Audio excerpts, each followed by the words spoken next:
Welcome to Whispers of Nafsia, the podcast where we dive deep into the heart of mental health, healing, and personal growth. I'm Zainab, one of the hosts, and I'm here with my incredible team, which is dedicated to creating a safe space for open conversations about mental health because everyone deserves to feel seen, heard, and supported. This episode, we'll be tackling an important and much needed topic: breaking the stigma around mental health. We'll explore how societal perceptions of mental health impact individuals and communities, and most importantly, what Islam teaches us about mental health, emphasizing the importance of seeking help and discuss the practical ways to find the guidance you need. Let's work together in creating a world where seeking help is a sign of strength and not weakness. Thank you so much for choosing to spend your time with us. Your support means the world, and together we're taking steps toward a healthier, more compassionate future. Before we begin, we'd like to remind our listeners that the views and opinions shared on Whispers of Nafsia are personal perspectives meant to encourage thought and conversation. Any advice or insights offered by myself or the team are based on our own experiences and research. However, when we do refer to Islamic teachings, we ensure to reference the knowledge of qualified scholars, and any professional guidance shared comes directly from experienced professionals. If you're seeking specific advice for your situation, we encourage you to consult a trusted professional or scholar for personalized support. Thank you for your understanding, and now let's dive in. Assalamu alaikum. So, as Zainab mentioned, we're all here today to talk about mental health in Islam and breaking the stigma. I'm Asya. My name is Hassan. I'm Sakina. I'm Mohammed. And this is Hussein. We are also so fortunate and honored to have Sheikh Abbas Ismail with us here today. His expertise and insights are a privilege to experience, and we are so grateful for the opportunity for all of us to learn from them.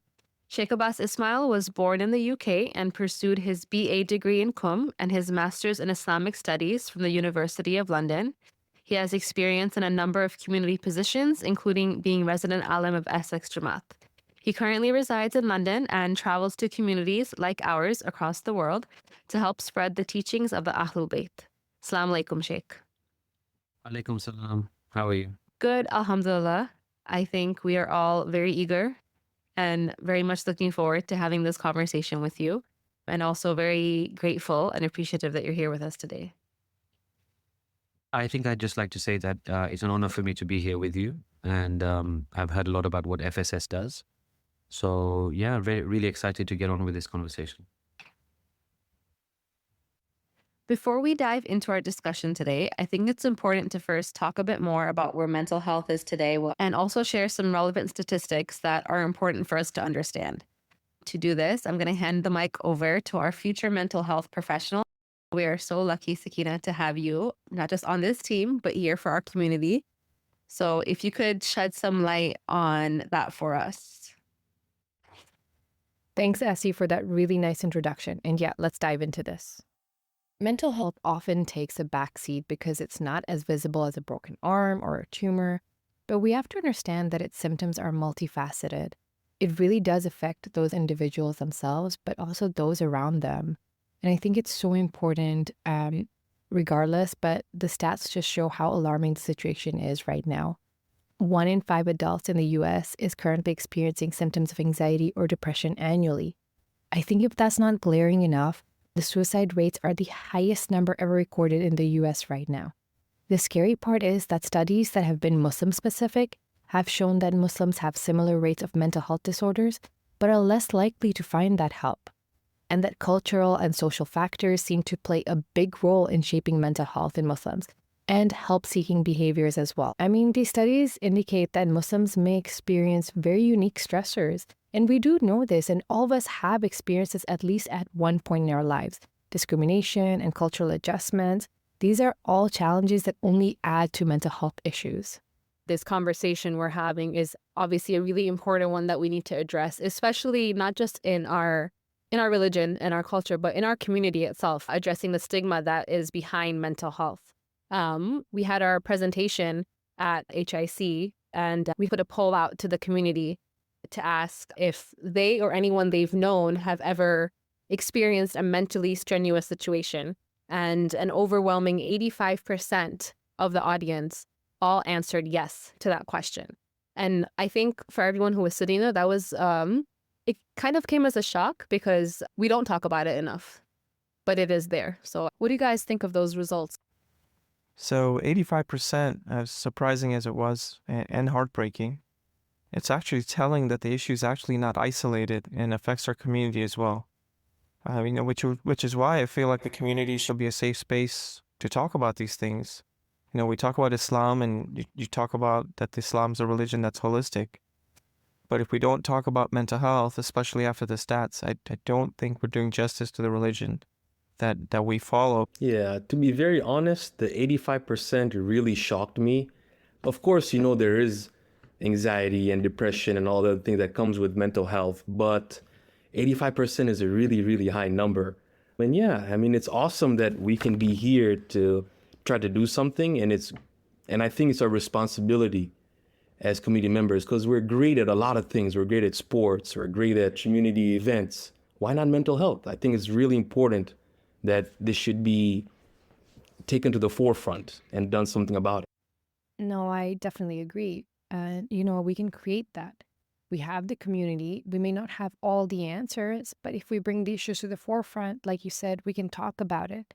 And if nothing else, the results give us the idea that, okay, this is definitely needed.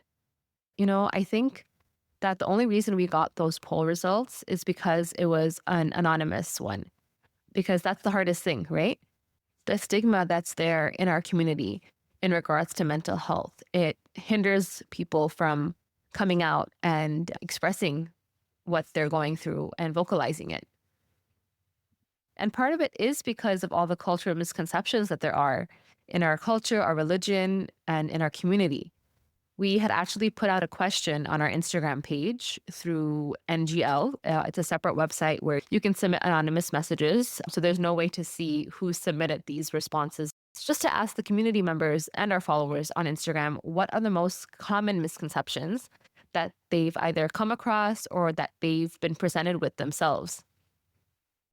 I'm going to just go ahead and read off some of the submissions that we got, the most common ones that we saw.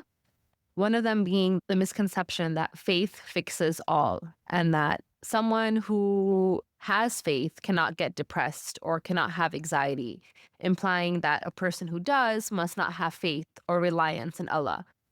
Another submission that we had was that Quran and Salah are the sole cure, and because of that, we tend to ignore the need for therapy or medication.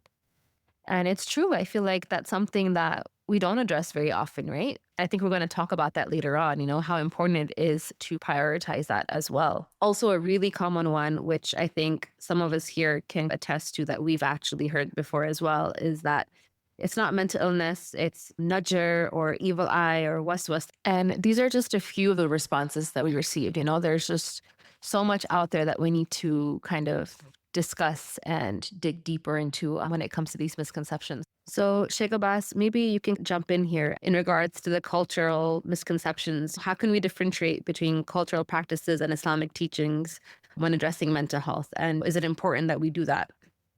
So yeah, I would say that first of all, there's definitely a need to differentiate between them. Because in Islam and Islamic teachings and Islamic understandings, we need to get to a very precise understanding, right? Here we're talking about what Allah wants to communicate to us. So that's no small thing. So we can't do guesswork. We can't just look at things and just say, okay, I think it means this, maybe it does, maybe it doesn't. See, in the Western world or in the secular world, today they'll tell you something about food and nutrition, right? 5 years later, they'll say, oh, sorry, we got that wrong. Oops. Now, in Islam, we can't do that. We can't just say after 5 years, oh yeah, sorry guys, we got this wrong. So we need to get to a very precise understanding of what Islam says about things. So there is definitely a need to differentiate between Islam and other things, whether that's other understandings, whether that's cultural things, whether that's medical things. We need to differentiate what is true, what is false. By the way, I would also like to say that culture, when we say culture, this also includes Western culture. Who's to say that Western culture has got it right? In fact, many, many people would say that the West has got it wrong. In fact, many people would say that these ailments and these mental issues are more prevalent in the West than the East. So we have to bear that in mind as well. So it's not always Eastern cultures and Eastern cultures are bad and Western cultures is good. It's not like that. So the point that you made about these ailments being possibly more prevalent in the West than they are in the East, do you think that it's more prevalent in the West, or that we're just not aware of how prevalent it may be in the East because it's not something that's discussed or talked about, or the awareness isn't there for it as much as it is over here? I mean, look, someone needs to do a deep dive. Someone needs to do a study. Someone needs to do this properly. At the moment, we're guessing. Is it because there's not enough conversations? Is it because there's not enough studies? How do we know? These are just guesswork. Someone needs to do a deep dive, which has not been done, as far as I know, into our different cultures, especially Eastern cultures. Let's ask a question, for example. Do Eastern cultures complement Islam? Have they been influenced by Islam, or do they contradict Islam? No one can answer this question because no one's done a study. At the moment, it's all guesswork. Because we tend to come from Eastern cultures, we're kind of guessing, and maybe it's the fashionable thing to say our cultures are opposed to Islam. I would challenge that. I would say actually Eastern cultures are more imbued with Islam than Western cultures. Sheikh, I think you're absolutely right in the fact that when we say the Western medication or the Western world, when they talk about mental health, the studies are very much based in the Western world itself. In fact, in 2017, it was found that psychological research focuses on Americans who constitute only 5% of the world's population. This study was taken so seriously, and now multicultural competence is a mandate for any of our licenses. So I think that itself is a big, big say in how important multicultural competence really is. Interestingly enough, I had a question and a study to share with you. Tanhan did a study, and he did it in 2017, and he repeated it in 2019. And he identified 3 common beliefs that were rooted in culture and Islamic teachings that shaped how mental health illness was viewed within Muslim communities. And the first finding that he found was that mental health issues are a test from God, and that some see the struggles with mental health a test of their patience and faith. Can you tell us a little bit more about that? So I think for us saying that it's a test from Allah is 100% true. Everything is a test from Allah. Bad bodily health is a test from Allah. Financial issues are a test from Allah. Everything is a test from Allah. So the first one I would say 100% true. What was the other one? The second one was the influence of supernatural forces, that mental health challenges are sometimes attributed to external spiritual causes, like jinns, shaitan, nazar, or even black magic. And the third one was weak faith or a lack of religious practice. There was this belief that mental health problems stemmed from not being strong enough in your faith or not practicing Islam properly. So yes, it could be that and it could not be that. How do you know that what's happening to you is najar or not? How do you know? How do we know someone has weak faith or not? It's quite offensive to say to someone, oh, this is happening because you have weak faith. That would be very insensitive and offensive. So we have to be careful of these things. So I would say it could be, but until we know, let's not say those kind of things. So I have always had, well, this is my personal opinion, that najar, jinn, black magic, these things are all part of Islam. It's mentioned in Quran, or it's part of our faith where we know these things exist.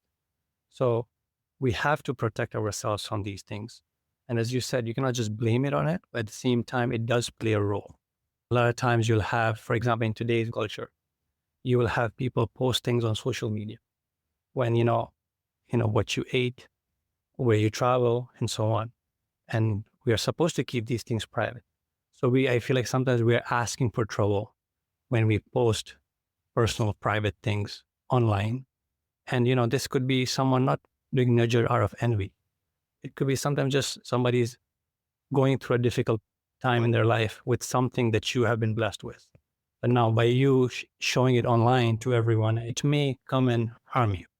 So it would be best to kind of keep personal things personal and private to protect us. I think it's one big part of our faith where we should try to keep these kind of things private. and not share so much of our lives.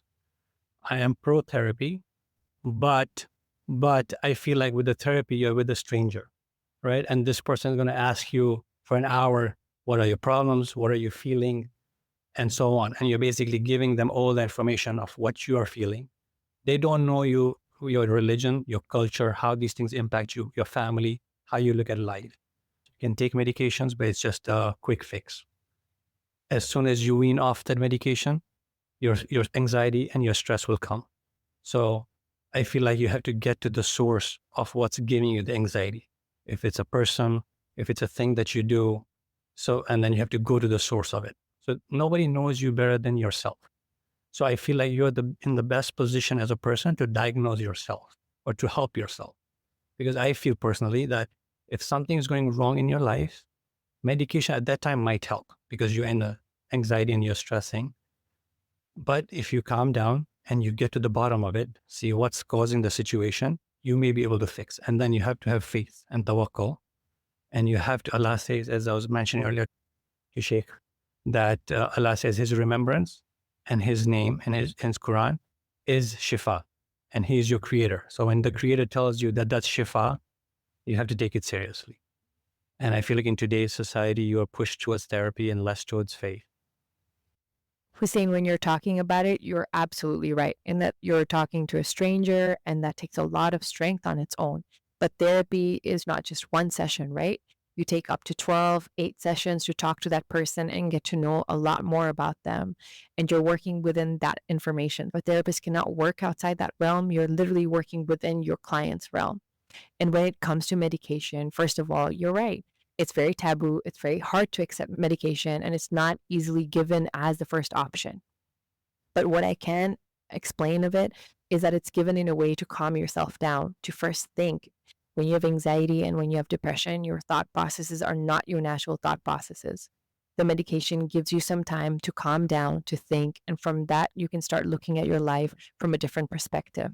So when you are weaning off, you're weaning off from a better place. It's not a quick fix as much as it is now I'm calm enough to think and I can fix my problems, or I can actually face my problems. And again, I'm not an expert in medication or even in prescribing something like that. I'm just saying it from a point of view of why and when medication could be helpful. Again, please talk to your doctor about this, do your research on this properly, and then make your decision based from an area of expertise. So there are two different things here, right? Sakina and Hussein, what you said. One is therapy valid? And then number two is what kind of therapy? So is therapy valid, right? So here we'll have different opinions. Islam doesn't say it's not valid. Islam says if you need to seek help from a professional, then you go and seek help. What kind of therapy? How much do they charge? What kind of people are they? What kind of industry do they run? What's their agenda? Do they see you as like a cash cow? They just want to milk you. 8 sessions minimum. And then maybe they string it along. We have to look into what kind of therapy. But the principle of therapy, Islam allows. Another big question which comes up is, in the Western world, a lot will depend on who that therapist is. I have some very limited case studies which I have looked into with my friends and family, where a few of them have had to have therapy, and the therapist really had an aggressive atheist agenda. And they were pushing that agenda. And I could see it from the outside, and they eventually saw it, but in the moment, because they're in that pain, they don't see it. So we have to be quite careful. So principally, therapy is okay in Islam. What kind of therapy? This is another question. So a common misconception that we have is that therapy replaces faith. And as you just said, principally in Islam, therapy is okay. Prophet Muhammad said that there is no disease that Allah has created, except that he has also created its treatment. In my opinion, seeking help is also an act of faith, not just for ourselves, but when we see someone else going through something, or sometimes even seeing that maybe someone is receiving help. You know, our community is so small sometimes. I know you worry about something so simple like running into someone when you're just going to the grocery store. fear stops people from getting help for certain things, because you're going to run into someone, or they'll see that you were talking to a certain doctor about this, or you were seen at a certain clinic to see a counselor or a therapist. And what if I run into a koja there? And I think it's important that we remember that those who go to seek that help that they need, that is an act of faith. That is them trying to better themselves, not just psychologically or physically or emotionally, but spiritually as well, because it's all connected at the end of the day. So maybe if you can expand a bit more on that. Does Islam encourage therapy, or what does Islam say about receiving therapy? Islam in general encourages working through those tools and what's available to you in order to get better, as long as it doesn't contradict Islam, right? So therapy comes under that umbrella. Medicine comes under that umbrella. Other things, if they contradict Islam, then obviously they are not allowed. So if a therapist turns around and says, I really think you should drink alcohol for your problems, of course they wouldn't. This is just a silly example. Yeah. Then of course that wouldn't be allowed. Although it's a professional telling you, but alcohol is not permitted, so that goes out of the window. I think, Sheikh, that's awesome that you're saying the kind of therapy really matters. There are many therapists out there who are associated or inclined to other kinds of studies and other kinds of theories. So you have to really find the one that works with you. And nowadays, there are Muslim therapists, Christian-based therapists, whatever therapist works with you, it really is like a primary care doctor that you are most comfortable with. You can't just rely on the first one that you go to, especially if you're not feeling like you can connect. That's a really important part of it. Or like you said, one who's working against your beliefs or against your principles. So it's a really good point to keep in mind. Sheikh, another thing that we wanted to discuss with you was the idea or the notion that taking medication for mental illnesses or the mental situations that you're in is a sign of weakness, or people go as far as to say it's haram to take these medications. What does Islam say about that? So again, on the issue of medication, we would follow the same logic as the therapy, in that it's not haram. We have to look at what kind of medication it is, who's behind it, the ingredients, what does it do, what kind of side effects it has. But in principle, medication is not haram. And the accusation that it, for example, contradicts faith. Well, these are things which Allah has given us, and He's given us the means to acquire shifa. We have so many teachings that, for example, go after the means. When you want to do something, you have to go after the means to do it. Money doesn't just fall in your lap. You go and work, and you go through all the hassle of working, and then you earn money. Your children just don't educate themselves. You have to send them to school. So these are all what we call in Arabic asbab, means to an end. And Allah subhanahu wa ta'ala, He's the one that actually puts in the final magic touch, if you like, of curing someone. But you have to follow the means. So, in regards to what you said about following the means to get to the cure, for example, if someone's suffering with mental health and they go to like a sheikh or an alim and they're told, maybe someone's done black magic on you, maybe you're possessed by a jinn, is it better to go straight to therapy and medication, or do you first recommend that we do the Islamic means before we get to that? Yeah, it's a very good question. When someone has an issue and they're not sure, I think what they should do is go to the place that they feel they're going to get support. Usually the first stop is family and friends. I think in mental health issues, it's family and friends. Those family and friends will have that person's best interest at heart. So then they can advise them further that this sounds like something that we should refer to, for example, yourselves, FSS, the community, the alim. For example, if someone has doubts in prayer, let's say every single prayer they have doubts, every single wudu they have doubts. Is that an Islamic issue? A mental issue? Something else? What is it? So we have to get to the bottom of this. Maybe that person will be referred to the alim or the sheikh. And maybe the sheikh will say, actually, this sounds deeper than what I can handle. Maybe those normal advices which I give do not apply to this situation. So I think as long as we refer ourselves to people whom we trust and who have our best interest at heart, I think, inshallah, the problem will get solved one way or the other. Inshallah. I think the hope is that we can be a support for one another in the community, and build that trust within our community as well, so that those who need the help and support are able to receive it.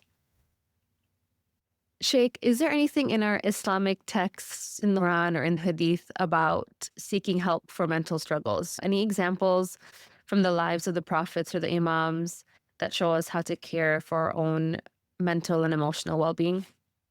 So the Quran makes reference to a number of things. And like everything else in this great book of Allah, things have to be looked at with certain lenses and interpreted. So there are a number of references to things that we can say reference mental health.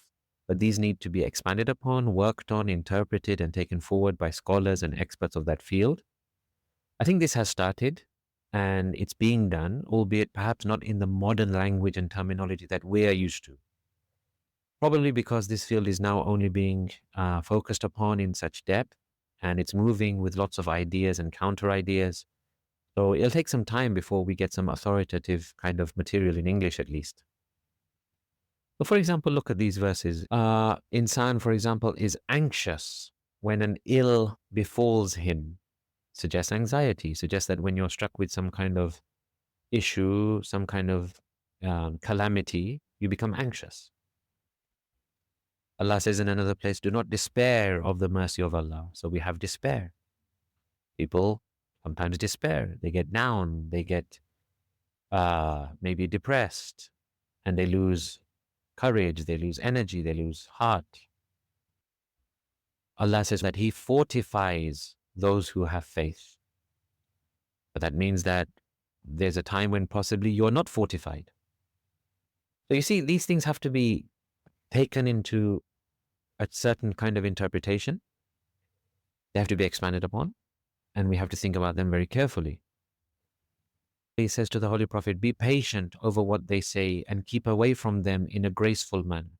Patience, perseverance, strength, courage, trust. Even suggesting, for example, that there are times when you'll have to keep away from certain people.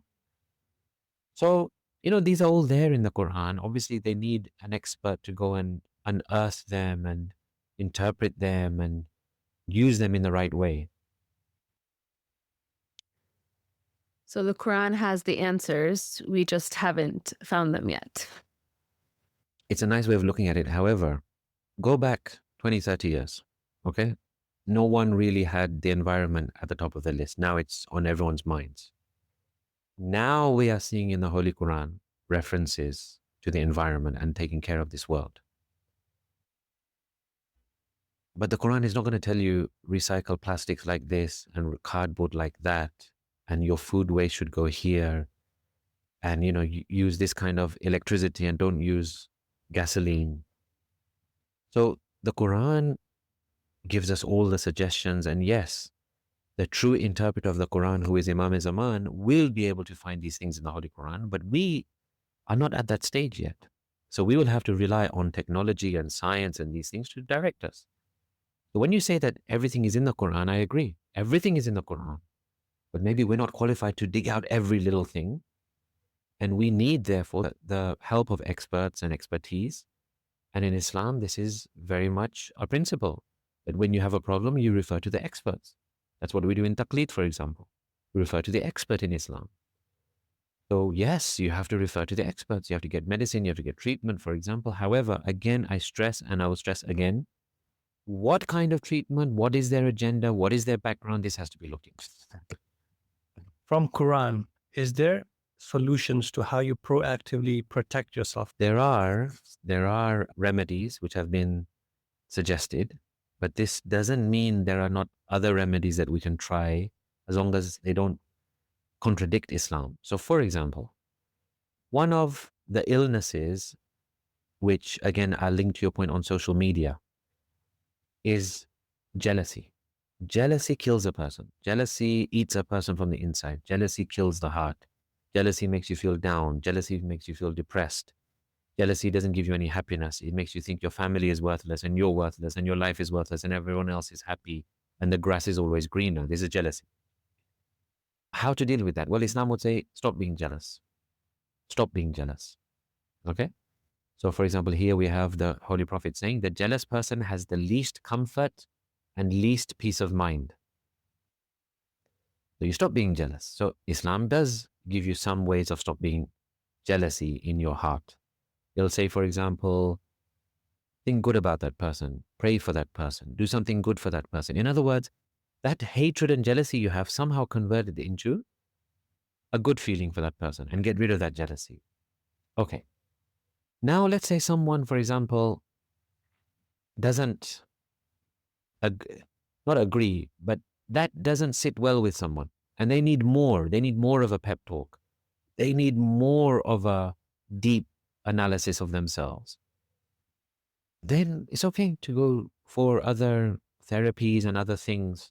It's okay. I mean, it's not against Islam. Islam gives some solutions in the hadith of the Masumin, for example, and we can refer to the experts. There's no problem. Sheikh, once again, thank you so much for your presence. I understand that you must have a lot to do and a lot to catch up on. Recently, I was attending a masjid where you were giving your lecture, which was amazing, by the way. And correct me if I'm wrong, you talked about a breeze and waswas, right? And the whisper of shaitan. And the worry that people carry, that we carry as human beings. I guess my question is, at what point, considering mental health, how would you differentiate what's waswas and whisper shaitan and what's a mental health? Like, where is that barrier? What are some examples that you think you can give us that will help us to kind of differentiate that? So I think that kind of thing ultimately will take time and reflection for the person to come to a conclusion. However, one thing is for sure, that the Quran says that shaitan doesn't have any power over you. Right? So what that suggests is that he can't do you any harm. He can whisper, he can suggest, he can tempt, he can do that kind of thing. But he can't actually cause you to do something. He can't force you to do something. He can't push you over. He can't, trip you over in the street. He can't do that kind of thing. So if it depends how deep the problem is. If it's very deep, then it's possible that, yes, these are waswas of shaitan, and it's possible that it's a mental health issue. He needs to go and get it checked out. He needs to refer to people. Maybe the alim is the one he refers to. Maybe the doctor is the one he refers to. I think now that we've had this conversation and certain things have been highlighted, I would now actually say to people, go to community first. I think I'm there now, because there's too much uncertainty when you're not with people you trust. We have a comfort with the community. We have a comfort with our alims. We trust them. We see them as God-fearing, good people. So I think, yes, probably community should be first point of call. I just wanted to highlight that we've had this discussion before within FSS, and maybe you can shed some reassurance to the people listening that it's very possible growing up in South Asian communities, like brown communities, that we were taught not to trust the person sitting next to us. So it's very hard if I was going through a mental breakdown for me to go to anybody in the mosque or anybody in the community and start discussing my problems. Hussein and I were just having this discussion in the car where he said you can't just go around telling people your problems because it's just going to spread and you're going to be in a more of a mental rut than you initially were, because most communities start to just kind of spread rumors instead of helping each other out. So what kind of reassurance can you give is that now moving into the 21st century and just having a team like FSS, I think we're really trying to help the community rather than bring it down. And so it's important to kind of trust each other, and maybe you can shed some light on that. So first of all, we obviously should not reveal our problems to just any old person. That's the first thing. In fact, even Islam says, to your utmost, don't reveal your problems. This is an advice from Imam alayhi salam. He says, do not reveal your problems. That doesn't mean don't tell anyone. It means don't tell the people for whom it is irrelevant. You can't go to it doesn't mean don't tell a professional or a doctor or something like that. In the community, you don't just tell any old person. You go to those people you trust. And in your community, I guess it would be your committee, FSS, resident alim, maybe one of the elders. Obviously, you need someone who you can trust, who can do something about it, help you out, refer you. But that's what I mean by refer to the community. Yeah. We don't want to tell just any old person. So part of breaking the stigma in this podcast was encouraging open conversations within community members. I know for a fact that myself and Sakina have benefited from people talking about not their problems particularly, but challenges they've faced in their life and the path that they've walked. And if we're now in that same challenge, it just helps us, I guess, as women or as people who don't know where to go, to kind of be like, okay, you're not alone. And that someone else has also walked this path and someone else has also been able to overcome this challenge, and the methods and the tools and strategies they use to do that. I feel like by hiding what you've gone through, you're kind of limiting the opportunities to grow as a community, because then you could have helped someone by sharing your problem. So if I can just, I think just a different point of view to that is going back to like what you said, the conversation you and Hussein had in the car, right? That he's like, don't tell anyone your problems. Why would you go tell them? You're going to be in a worse state than you are. So just imagine how many people might be hearing that too, like being discouraged from sharing, right? And I feel like the best way to encourage others to share is for us ourselves to share, not to be like, oh, I don't want to share. And it's hard, but I feel like that's like the first step. And unfortunately, you are putting yourself at risk by doing that. And I feel like I've been that type of person, and sometimes it does bite you. I feel when you are more willing to be more open yourself, that's the only way. First of all, someone else might not open up in return, but without you knowing, you're already helping someone, right? I think it's great that you say that. I mean, even when we do learn, you want to go to a therapist that you feel like and I bring therapy up because that's the field that would help with mental health first, and then you look at medicine or whatever it is. You want to go to a therapist that you feel has walked your shoes or understands where you're coming from, right? So for the discussion we had, my point was, when we say open-ended communication, you're not just going to any person in the community and saying, hey, guess what, I'm having this problem. That's not going to fix your problem. The point of you sharing your problem is to get a solution for it. So my point was, if you're going through a problem, you go to your person who's closest to you, who would give you the best advice to get you out of that situation that you're in.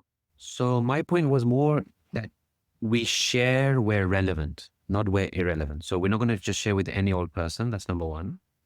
And number two, you have to be careful what you share, how you share, when you share.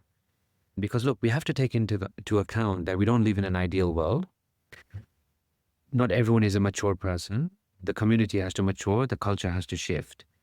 So let's not, for example, reveal things about people and say we want to remove the stigma, when it could even backfire on you, and it could be more of an issue, because now people will say, that woman got ostracized or that man got ostracized.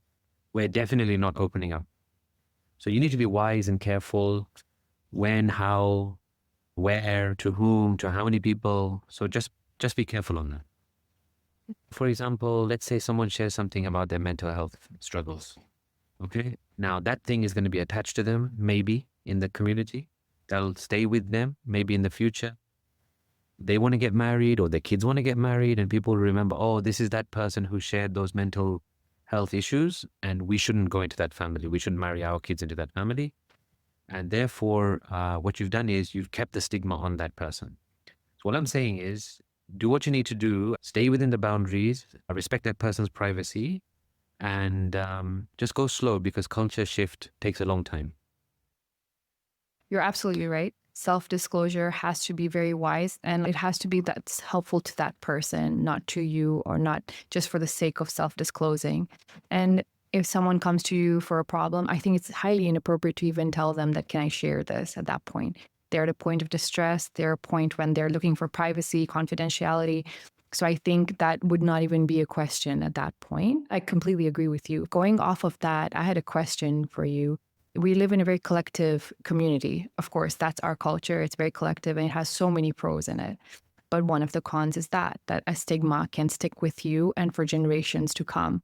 How do we allow room for people to reduce that stigma? For example, the way you said the marriage situation, how do we make it so that someone can take it as they would take someone who had had a broken arm or is in remission from cancer, God forbid, but how do we take it as clearly as that, and that it doesn't go down generations? It's not doing all of that stuff. It's a big problem that I guess many people are trying to deal with. How do you shift a culture? How do you shift a mindset? It's very difficult. I guess it takes a lot of wisdom, tact, time. Don't rush it. Don't risk it. You need to do like regular temperature checks of your community. Like, are they ready? If they're not, then I think we should respect that. It's no one's fault that they're not ready for it. How do we make them ready is, I guess we have to start talking about it more than we are now. I mean, right now, I don't know if you'll agree with me, we hardly talk about it. So, okay, so that's a good first step, right? We increase the amount we talk about it. We hold certain events without putting people on the spot or disclosing information. You have your FSS team, which is open to receiving referrals, for example. So I think this is a good first step. Then maybe you say, okay, every 2-3 months we do a check. Where are we at and where do we need to go? There was it really cool finding that where it said higher levels of Islamic well-being were linked to greater happiness, better life satisfaction, and stronger emotional resilience. And when the stigma was reduced, Islamic well-being actually helped mental health. And like the want and the need for people to actually go and find that help. So it was a pretty cool way to say that you should be having both, like coinciding, yeah, that balance, yeah. So, Sheikh, what were some of the practices of the Prophet and the Imams that can help people, align mental health into Islamic principles and daily lives? So throughout the lives of the Prophet and the Imams, they demonstrated many things that they did to help people. So for example, the things that we know. Number one, they consoled the bereaved. There was a death, they would go, they would console.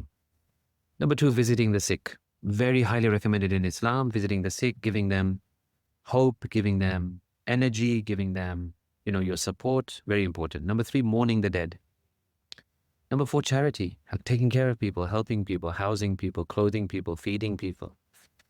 Another one is being there for people. When the Holy Prophet, for example, he was always there for people. He never used to turn people away. They made time for people. They were always available to talk to people. Another one is maintaining people's honor. So there's a narration where, for example, someone comes to the door of Imam Hussein alayhi salam and asks for charity. Imam gives him charity in a very unique way. Imam stands behind the door and just extends his arm out and gives the charity and doesn't go face to face with that person. Why? Because it could be that tomorrow that person sees Imam in the mosque and their eyes meet and that person would feel shame. So Imam almost says, I'm giving it to you. I don't want to know who you are.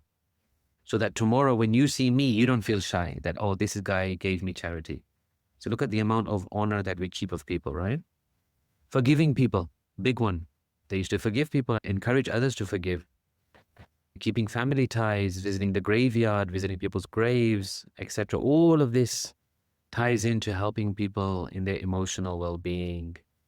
And yeah, I think these are good examples. Thank you for the Islamic tools that can help us overcome anxiety. But I feel like when a person is in the rut of it, like when you're in the trenches of anxiety, your faith is already suffering. Like I feel that faith comes in ebbs and flows. And when you're really struggling with your mental health, I don't think you have enough faith to pull out your prayer mat and say, hey, let me go here. I may find help, because I think the symptoms of anxiety don't let you be in your right mind. So when we talk about weakness of faith or therapy, I think personally you do suffer from not a weakness of faith, but a struggle to remain on the right path. So what are your suggestions or tips to kind of be able to put those symptoms aside and kind of take your mind out of that lock that it's in, that you're struggling and there is no one or there's no solution, to saying, hey, I will find a resolution here. Because I think your heart and mind don't align in that. So I don't agree necessarily that people's faith will always be shaken. Some people will, some people won't. Now, the determining factor is before this calamity came, how was your faith? You can't expect, okay, that you have weak relationship with God. And then when the calamity comes, all of a sudden you have a very strong relationship. Outside the calamity is where you build your relationship. If you have a strong relationship with God, then when the calamity comes, your first instinct will be, Ya Allah, and reaching out to God. This is why you see some of our elders, I admire them so much. Anything happens, first thing is, Ya Hazrat Abbas, Ya Allah. Some religious kind of reference. Why? It's because they have a relationship with that outside of the calamity. So it's not a switch. You can't just switch on and off. You have to build it. So my advice would be that you build your relationship with Allah all the time. And if I can just plug my lecture, this is what we're going to be discussing, inshallah, during this month. And we're going to look at this in more depth, how to build your relationship with God. And I feel as a community, right? If we are making things easy for one another, right? Just like in Islam, how it says you have to keep things confidential and try to help your fellow brother or sister. If you cannot help, it's better to stay out of the way so somebody else can come and help. Because unfortunately, sometimes what happens is like you end up creating more problem for the person already struggling or going through a difficult time. So it should be a big thing where if you'll help or stay out of the way. Yeah, so I mean, now you have FSS, so I guess So you guys can help. Yeah, you guys can help. That's definitely the hope that our community is able to come to us and lean on us for the support that they need. This is why FSS is here. This is why we're here today discussing this, of course. So inshallah, I think another question, I think last question for the night is whether Islam offers any remedies or practices to help maintain or improve our mental health when we're struggling or going through something. Is there anything that we can do or recite to help us in that situation? There are a few things in Islam, I think, which will help with everything. But okay, here we can focus it on mental health issues. So for example, number one is the name of God. It's a very blessed name. It's a very powerful name. The names of God are extremely blessed. They have a lot of power and they can help in every situation. For example, Imam Ali alayhi salam says, the name of Allah is a cure for every malady and a support against every malady. In Dua Kumail, we say, Ya man ismuhu dawa wa dhikruhu shifa. Oh, he whose name is medicine and whose remembrance is a cure. Another thing is the Holy Quran itself. The Quran says about itself that we send down in the Quran that which is a cure and mercy for the faithful. So we should use the Quran, we should recite the Quran, and that inshallah will give us a cure in some way. Dua is another one. Number three, dua, just reciting dua, asking Allah for help. Why would He not help? He's the most generous and the most merciful. Yes, it could be that the help doesn't come in the way we think or we want, because we are limited beings. He's the unlimited being, but that's His decision and that's His call. Number four is seeking intercession with Ahlul-bayt alayhimu salam, asking them to help you, especially the Imam of our time, asking him to help us. He's our current master, Imam, authority. We are like his children, so why would he not help us, right? And there are other things such as khaki shifa, zamzam water, giving charity. All of these things have been recorded as being helpful in all kinds of calamities. You know, all the things you mentioned are things that we do daily or weekly on a very habitual basis. And I don't think we realize that these things are truly helping us when it comes to our mental and emotional health. So thank you, Sheikh. These are things that we're told to do all the time, to remember Allah's name, to recite Quran, all of these small things. makes such a big difference. And I guess we just need to really appreciate how much it really is helping us and to stick to those things. On that note, thank you, Sheikh Abbas, for coming and sharing your insights with us. And dear listeners, we hope that this episode has been as inspiring for you as it has been for us.